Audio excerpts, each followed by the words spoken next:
咱的传统甲囡仔做成年礼是做16，查甫是出查甫姜，查某是出保者，代表囡仔长大成人。不过受到疫情影响，台南市政府也鼓励民众点处理甲囡仔做16，甚至佫有翕一支影片、音乐的影片来教囡仔爱安怎做，咱做回来看卖。 今麦来做十六岁，感谢亲娘嘛保庇，较早无欢喜的，以后拢甲放袂记。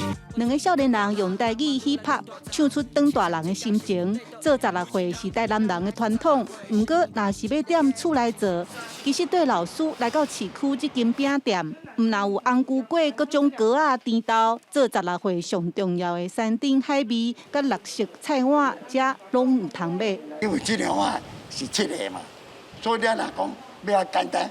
看一份就，我山珍海味，菜碗一固定，来红菇粿啊。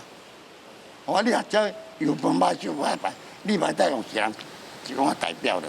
台南市县总署逐档拢有做16岁活动，若是想要简单办，牺牲兴功、甘蔗、照要停，无准备无要紧，对门口拜天嘛会使。做16岁，古早其实拢是厝里家己做的，所以咱特别到。 邀请咱一个欧导演吼，用台语的一个嘻哈的音乐吼，来带因宣导讲，这做16岁的意义是啥？